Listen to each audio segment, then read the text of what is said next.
경제TV 조간 헤드라인입니다. 국내 코로나19 지역 전파 확산 발화점이 된 신천지가 정부에 제출한 신도수를 놓고 의혹이 끊이지 않고 있습니다. 이주열 한국은행 총재가 전일 성장률 전망치 하향과 기준금리 동결이라는 조치를 내렸습니다. 미국 질병통제예방센터는 현지 시간 26일 중국 등 위험 국가에 여행을 다녀오거나 확진자와 접촉하지 않은 사람이 캘리포니아주에서 양성 판정을 받았다고 밝혔습니다. 전 세계로 확산되고 있는 코로나19 여파로 글로벌 반도체 업황에도 검은 그림자가 들이오고 있습니다. 조원태 한진그룹 회장 백기사로 분류되는 델타항공이 한진칼 지분 매집에 속도를 내고 있습니다.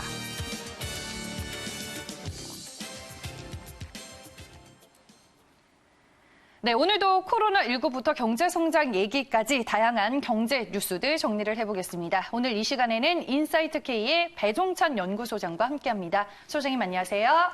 안녕하십니까? 네. 오늘도 이제 다양한 매일경제신문의 기사들이 준비가 되어 있습니다. 먼저 첫 번째 기사부터 들여다볼게요. 네, 코로나19와 관련해서 신천지 얘기를 좀 해보도록 하겠습니다. 그동안 꾸준하게 정말 신천지와 관련된 의혹들이 제기가 됐었는데요. 숨겨야 할 유력 인사가 있었던 걸까요? 지속적으로 신천지는 신도 명단을 축소해 왔습니다. 그로 인해서 다양한 의혹들이 제기가 됐었는데요. 기사 내용 함께 체크를 해볼게요. 네, 국내 코로나19 지역 전파 확산 발화점이 된 신천지가 이 정부에 제출한 신도수를 놓고 의혹이 끊이지 않고 있습니다. 네, 중앙재난안전대책본부는 신천지 예수교회 본부로부터 국내 신도 약 21만 명의 명단을 받은 데 이어 해외 신도와 교육생 명단도 전일 결국에는 일단 확보는 하게 됐습니다. 현재까지 신천지가 제출한 신도 명단의 현황은 어떤가요, 소장님? 신천지 의혹인데요. 네. 이 대구 경북의 확진자가 크게 늘어났던 이유가 바로 그 중심에 신천지 교회가 있습니다. 예배하는 장소에서 아주 가까이서 얼굴을 맞대고 예배를 했다든지 또 확진된 사실을 숨겨왔다든지 이것 때문에 사실 급격히 대구 경북 지역의 확진자가 늘어났고 이것이 다시 청도의 대남병원으로 연결되고 사망자가 발생을 하는. 그래서 지금 정부의 모든 대책은 신천지 교회, 신도의 몰려 있다고 해도 과언이 아닌데요. 이제 문제는 뭐냐면 결과적으로 협조를 해서 신천지 교회에서 명단을 이렇게 제출하기로 돼 있고 또 제출을 했는데 네. 이것 자체가 신천지 교회에서 발표했을 때의 숫자와 3, 4만 명 정도 차이가 난다. 그렇다면 뭔가 제출하지 않은 명단이 있는 거 아닌가? 명단이 공개됨으로써 타격을 받을 수 있는 사람은 누구겠느냐 이런 의혹이 쏟아지는데 특히 이제 타격을 받을 만한 사람들이 뭐 정치인, 연예인 이쪽이 아니냐는 이야기가 또 계속 나오고 있기도 하고요. 그래서 강제적으로 신천지 교회에 들어가서 명단을 확보한, 그래서 유일하게 지방자치단체에서 스스로 확보한 명단과 제출받은 명단을 비교할 수 있는 광역단체가 바로 경기도거든요. 근데 네. 이렇게 대조를 해보니까 그 현장에 이재명 경기지사까지 함께 했는데 좀 안 맞는다. 이런 이야기가 나와 있어서 이재명 경기지사 이야기는 중복 또는 누락되는 강력한 조치를 취하겠다. 이렇게 엄단의 의지를 밝혔는데요. 문제는 또 상당한 숫자가 또 교육생이에요. 이 명단 자체는 제출을 안 했던 겁니다. 그래서 중앙수습대책본부, 중방본, 또 중앙방역대책본부에 제출하라. 이렇게 하면서 이 교육생을 한 6만 5천여 명 이렇게 제출을 해놓은 상태인데 중요한 건 아직까지도 거주 미상. 이라고 하는 사람들이 상당수가 되고 있기 때문에 전수조사를 실시한다고 했지만 이 신천지 신도에 대한 조사 조금 꼬여가는 모양새이기도 합니다. 네, 말씀해 주셨다시피 일단은 교육생까지 포함이 된 총 31만여 명에 달하는 신천지 신도 명단을 정부가 확보하기는 했습니다. 지금 근데 이제 국내뿐만 아니라 중국 당국도 중국 내에 있는 신천지 신도 파악에 들어갔다고요. 네, 홍콩의 사우스 차이나 모닝포스트 지에서 이제 기사를 한 내용인데 실제 우리가 이 신천지 신도 중에서 중국을 다녀온 사람이 있다.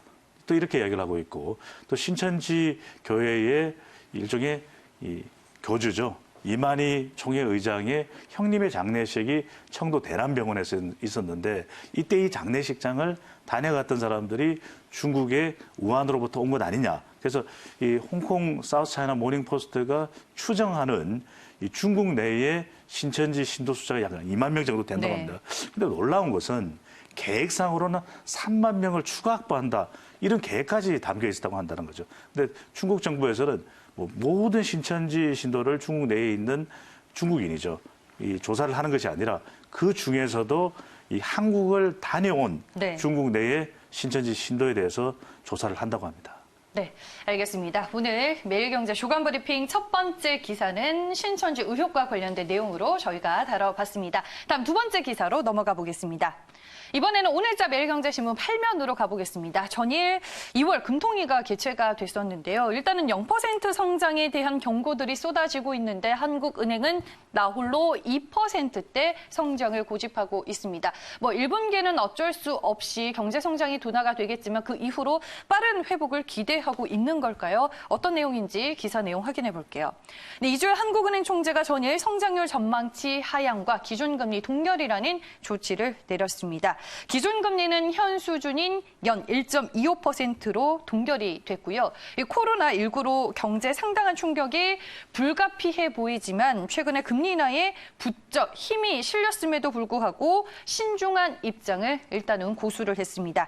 이번 코로나19 여파로 인해서 한국의 경제 성장률 같은 경우에는 어떻게 수정이 됐나요? 성장률 딜레마입니다. 네.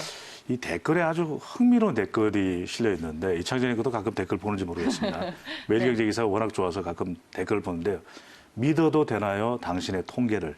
이런 이야기가 나옵니다. 그만큼 지금 코로나19에 대해서 굉장히 우리 경제의 주름살이 깊어졌는데 그래도 상당히 좀 낙관적인 것 아니냐라는 이야기가 나옵니다. 한국은행에서 내놓은 성장률 전망치가 2.3%를 살짝 조정을 해서 2.1%로 하향을 했는데 그럼에도 불구하고 한은에서의 발표는 경제 성장 경로 자체가 상당히 불확실하다 이렇게 이야기를 했습니다. 그런데 이런 2.1% 정도의 큰 폭이 아닌 작은 폭의 하향으로 조정이 된 것은 상반기에는 어려울 것이다. 그런데 이 하반기에는 보통 소비가 또 되살아나는 경우들이 많았다. 이렇게 이야기를 하면서 하반기에 성장폭을 상당히 높게 봤어요. 그래서 평균을 내니까 1년 동안에 2.1% 정도.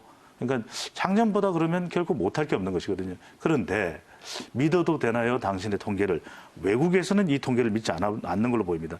무디스는 우리 경제 성장률을 1.9%라고 이야기를 했고요. 모건 스탠리는 좀 낮게 전망을 하고 있는데 1.3%. 어떤 곳에서는 0%대 전망치도 있다고 해서 우리 국민들은 상당히 좀 걱정스럽게 하고 있습니다. 네, 알겠습니다. 그러면 올해 이제 한국의 경제 성장률이 얼마나 하향 조정이 되어 왔는지 확인을 해보겠습니다. 2019년 1월로 되돌아가 보도록 하겠습니다. 1월과 4월에는 올해 이제 한국의 경제 성장률 전망치가 2.6으로 예상이 됐습니다. 7월에는 2.5%로 하향 조정이 됐고요. 그와 더불어 지난해 11월에는 2.3%까지 낮아지게 됐습니다. 일단은 이번에 코로나19로 인해서 경제와 관련된 불확실성이 좀 깊어지게 되자 전일 금통위에서 한국은행은 지난 11월보다 0.2%포인트 낮춘 2.1%로 올해 경제 성장률 전망치를 낮춰 잡게 됐습니다. 일단은 1분기에는 우리가 뭐 성장 둔화 불가피한 상황입니다. 하지만 이주열 한국은행 총재는 또 경기 회복을 낙관적으로 그 이후는 보고 있더라고요. 그 배경은 뭐라고 볼 수 있을까요? 글쎄 이런 비판이 어울리진 않겠지만 가장 낙관적인 분 아니신가라는 생각이 드는데 네. 성장률 전망을 하면서 전제를 두고 있습니다. 코로나와 관련된 경제 여파가 3월 말이면은 정점을 찍고 다시 반등할 것이다. 그래서 하반기에는 오히려 소비가 더 살아나고 투자도 살아나고 수출도 살아나면서 이게 중요한 세 가지의 경기 축이거든요. 이게 살아나면서 오히려 우리 경제가 그렇게 비관할 것만은 아니다. 라고 이야기를 하고 있습니다. 그런데 그렇게만 된다 그러면 얼마나 좋겠습니까? 네. 그런데 대부분의 좀 더 우리를 객관적으로 보고 있는 외국 분석기관들의 전망은 그렇지 않다라는 점. 그래서 각별한 또 대비가 필요하고요. 통계는 있는 그대로 읽어내는 것이 가장 중요해 보입니다. 네, 알겠습니다. 한국은행과 국내외 기관이 올해 이제 한국의 경제 성장률을 바라보는 전망치가 조금은 다르다라는 점 다시 한번 얘기를 드리겠습니다. 네, 다음 기사 확인해 볼게요. 매일경제 조간브리핑 세 번째 기사입니다. 네, 이번에는 국제면 12면으로 가서 코로나19와 관련된 미국의 상황을 정리해 보겠습니다. 전일 트럼프 대통령이 코로나19와 관련해서 백악관에서 직접 기자회견을 가졌습니다. 안전하다라고는 했지만 트럼프 대통령의 기자회견 이후로 미국에서 감염 경로를 모르는 코로나19 첫 확진자가 나오게 되면서 다시금 불안감이 커지게 됐고요.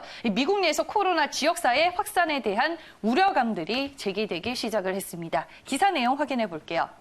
네, 미국 질병통제예방센터는 현지 시간 26일 중국 등 위험 국가에 여행을 다녀오거나 이 확진자와 접촉하지 않은 사람이 캘리포니아주에서 양성 판정을 받았다라고 밝혔습니다. 이 감염 경로를 파악할 수 없는 첫 확진자고요. 그로 인해서 이번 사례가 코로나19의 미국 내 지역사회 확산의 첫 사례일 수도 있다라는 얘기가 나오고 있습니다. 지금 미국 내에서도 코로나19의 지역사회 확산 우려들이 제기가 되고 있나 봐요, 소장님. 우려가 제기가 되고 있죠. 미국은 사실 제일 전문가 집단 질병 감염과 관련해서는 CDC입니다. 질병통제예방센터인데 이곳에 활약상을 가장 잘 보여주는 역할을 보여주는 영화가 2011년에 맷 데이먼이 주연으로 개봉을 했던 컨테이전이라는 영화거든요. 감염이라는 영화인데 이 영화를 보면 미국 질병통제예방센터가 얼마나 전문가 집단인가를 알 수가 있는데 네. 저희 오늘 기사를 보면요. 사진 한번 지금 화면에 좀 다시 한번 더 보면 그대로의 지금 이게 트럼프가 코로나를 대하는 자세입니다. 지금 보통은 가지고 있는 자료가 안 보이게끔 안 보이도록 해서 안 보이는 면 쪽을 바깥으로 해서 이렇게 이야기를 하는데 다 보여주고 있어요. 왜일까요? 자, 노란색 부분이 미국, 캐나다, 호주거든요. 잘 되고 있다. 나만큼 잘하는 사람 어디 있느냐. 이게 또 한 번의 트럼프 쇼를 보는 것 아닌가. 왜냐하면 지금 이 우려되는 것이 미국 내에도 지역 감염이 될 가능성이 높다. 이게 미국의 질병통제예방센터의 입장입니다. 그런데도 불구하고 트럼프 대통령 이것이 자신의 재선의 돌발 변수가 되고 있거든요. 그래서 인도를 방문하고 돌아와서 바로 기자회견을 했습니다. 그런데 지금 앞서 이창진 앵커도 지적을 했듯이 중국을 다녀오지도 않았고 위험 지역을 다녀오지도 않았는데도 불구하고 캘리포니아 지역에 이 코로나19 확진자가 나왔거든요. 지역 감염이 되는 것 아니냐 우려가 나오고 있는 시점인데도 불구하고 트럼프 대통령 아주 교묘하게 이 미국은 안전하다라고 하는 자료를 보여주면서 괜찮다 이런 기자회견을 열었습니다. 네. 말씀해 주셨다시피 불안감을 잠재우기 위해서 그리고 미국은 잘 통제가 되고 있다는 자신감을 드러내기 위해서 전일 트럼프 대통령은 기자회견을 통해서 직접 마이크를 잡았습니다. 앞서서 소장님이 설명해 주신 그림을 다시 한번 보도록 하겠습니다. 전일 트럼프 대통령의 코로나19와 관련된 기자회견 장면입니다. 지금 코로나19 대처 현황을 담은 문서를 직접 카메라를 향해 내비치고 있고요. 우리는 코로나19 대응에 엄청난 성공을 거두고 있다라고 강조를 했습니다. 하지만 트럼프 대통령의 기자회견 이후로 변수가 발생을 하게 됐는데 기자회견에서 그 외에 트럼프 대통령은 좀 어떤 내용들을 더 언급을 했나요? 네, 트럼프 대통령이 강조했죠. 왜냐하면 지금 정시에도 선제적으로 반영이 되는 이 코비드19입니다. 미국에서는 코비드19의 위험성 때문에 기자회견을 자청을 한 거죠. 그렇지 않다. 미국은 매우 안전하고 또 위험이 관리되고 있다는 걸 강조하면서 앞서 이창진 앵커의 이야기대로 이렇게 미국은 안전하다는 자료까지 보입니다. 일종의 쇼처럼. 그런데 문제는 이 동영상을 한번 보시면 과연 이것이 미국 대통령이 보여야 될 행동인지는 모르겠어요. 손 씻기도 막 예시를 들어서 보여주는데 너무나 좀 경망스럽기도 하고 그래서 뒤에 있는 지금 화면에 나오네요. 네. 이 질병 감염 전문가들이 약간 써웃음인가요? 비웃음인가요? 마지못해 웃는데 그리고서 툭 한번 던집니다. 아이 코로나19 감기 아니냐. 글쎄요. 감기였으면 좋겠어요. 잘 낫는 감기. 그런데 그렇지 않음에도 불구하고 본인의 재선에 모든 것이 쏠려 있는 트럼프 대통령인데 이 코로나19의 돌발 변수 트럼프 대통령의 재선에는 어떤 영향을 미칠까요? 네. 지켜봐야겠습니다. 알겠습니다. 코로나19에 대한 미국의 상황을 저희가 짚어봤습니다. 다음 기사 확인을 해볼게요. 네, 이번에는 오늘자 매일경제신문 15면의 기사입니다. 네, 한국 수출 주력군이 반도체인데 이 반도체도 지금 코로나 바이러스의 공포가 들이우고 있다고 합니다. 어떤 상황인지 한번 체크를 해볼게요. 전 세계로 확산되고 있는 코로나19 여파로 글로벌 반도체 업황에도 검은 그림자가 들이오고 있습니다. 이 코로나19 사태가 한국이 우위를 점하고 있는 반도체 산업에 어떤 영향을 미치게 될지 오늘 자세한 얘기를 들어보겠습니다. 최근 반도체 업황 내에서 어떤 변수와 변화들이 감지가 되고 있는 건가요? C의 공포입니다. 코로나 공포인데 반도체는 우리가 조간 브리핑에서 계속 강조를 해드렸는데 괜찮을 것이다 라고 이야기했던 상황이었는데 코로나19는 굉장한 돌발 변수가 되고 있는 것이죠. 특히 이제 반도체 경우에는 우리가 좀 낙관적으로 봤던 이유가 올해는 그래도 좀 수요가 늘어날 것이다. 그동안 좀 대기 수요가 있었으니까. 그다음에 특히 이제 여기서 중요한 게 스트리밍 서비스와 같은 데이터 센터를 설치하든지 또 5G와 관련된 수요가 늘어날 것이라고 이렇게 전망을 했는데 다들 지금 수요를 주춤하고 있는 것이죠. 조심하고 있는 것이죠. 왜?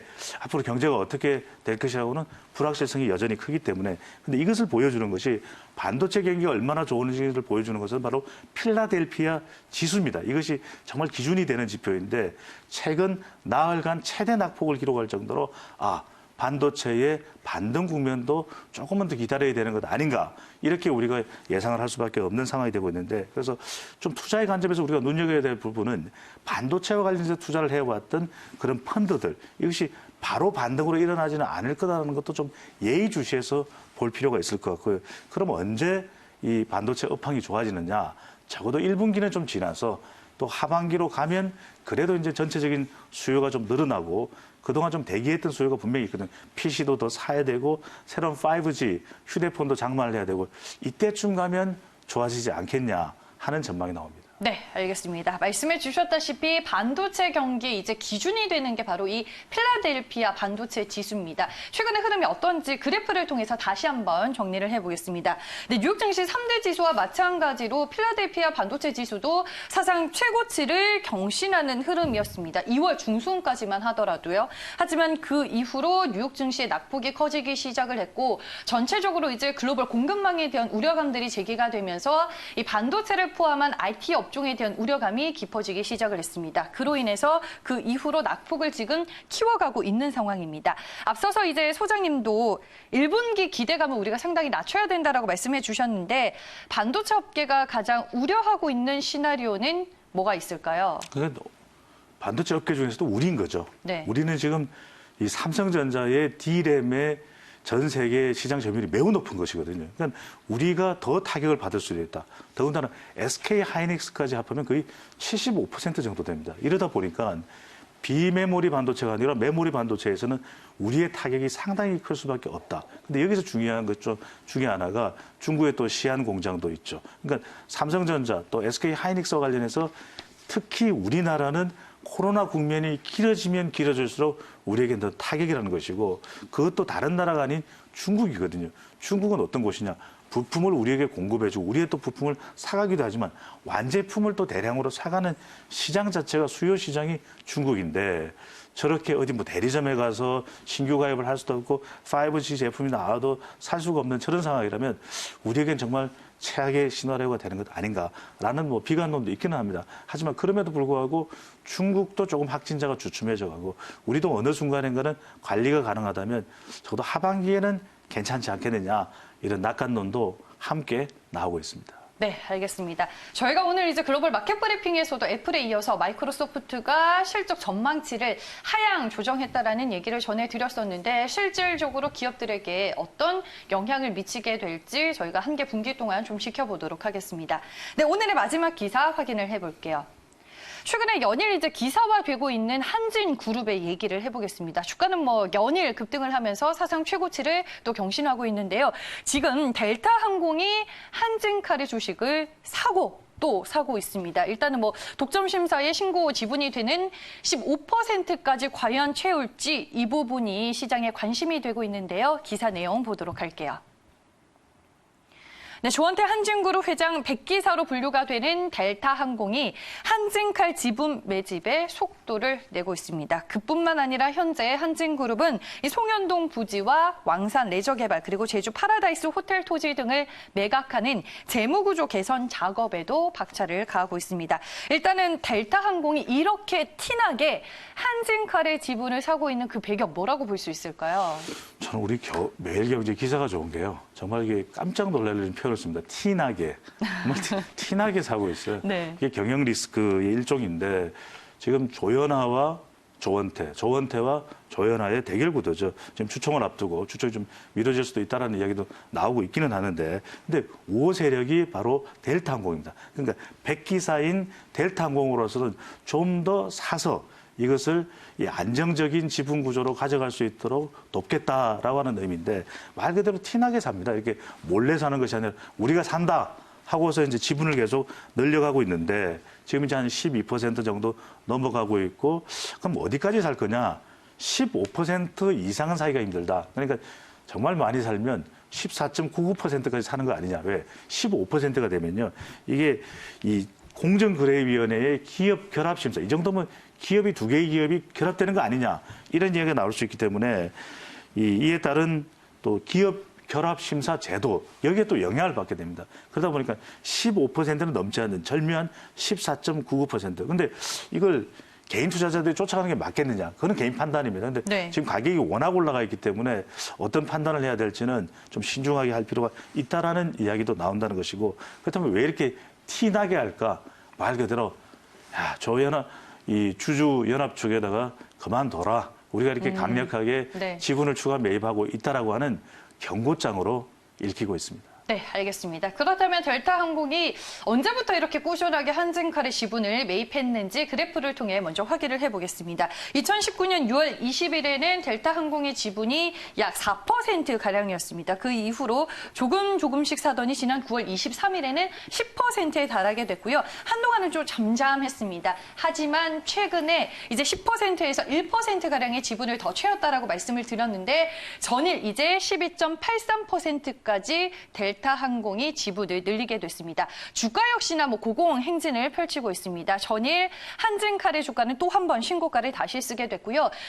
8% 넘게 오르며 6만 5천 원에 마감이 됐지만 장중에는 14% 넘게 오르며 6만 8,800원의 신고가를 찍기도 했습니다. 그렇다면 현재 한진그룹 같은 경우에는 주주들의 표심을 잡기 위해서 또 어떤 행보들을 펼치고 있나요? 필요한 시기죠. 지금 이제 경영상의 리스크가 노출될 수 있는 것이고 우리가 조간 브리핑 코너 말고 다른 코너에서도 계속 얘기했는데 지금 항공시장 굉장히 안 좋거든요. 그만큼 아시아나항공과 관련해서도 HDC 현대산업개발이 인수해야 되냐 말아야 되냐는 이야기도 나오고 있고 한진칼은 지금 경쟁 구도 속에서 델타항공이 티나게 매집을 하고 있기 때문에 올라가고 있는 것이지만 사실 대한항공의 주가는 그렇게 많이 안 올라갔거든요. 정체되어 있는 그런 것도 좀 비교해서 보셨다면 이 한진칼로서는 이 최대한 이 주주들의 환심을 사기 위해서 얼마나 우리가 노력하고 있냐 이걸 보여야 되는데 가장 손쉬운 방법은 배당금이죠. 배당금을 늘릴 수 있는데 이건 어느 수준까지 늘려야 될지 알 수가 없는 거죠. 이럴 때 보일 수 있는 것이 지배 구조 또 사업 구조 개선인 거죠. 그래서 지금 한진그룹이 가지고 있는 부지 또 부동산 또 왕산 레저 개발의 지분 제주 파라다이스 호텔 부지 이런 것들을 어떻게든 매각을 해서 매각하려고 지금 준비를 하고 있거든요. 통해서 주주들에게 이렇게 우리 노력하고 있다라는 것도 있고 또 하나는 미국에도 그렇고 월시 그랜드 이 호텔은 엄청나게 유명하죠. 트럼프 대통령까지 와서 1박을 했던 곳이고 또 인천 소재 그랜드 하얏트도 이거 어떻게 매각을 하나 어떻게 좀 조정을 하나 그래서 사업에 좀 더 한진칼이 거듭날 수 있는 여러 가지 주주 환심 전략을 쓰고 있으니까 이 결실은 어떻게 주가에 또 경영에는 영향을 미칠지 눈여겨보면 좋겠습니다. 네, 알겠습니다. 마지막 기사로 한진그룹 내 경영권 분쟁 이슈까지 저희가 다뤄봤습니다. 매일경제 조간브리핑 오늘 여기까지고요. 지금까지 인사이트K의 배종천 연구소장과 함께했습니다. 소장님 오늘 말씀 고맙습니다. 감사합니다.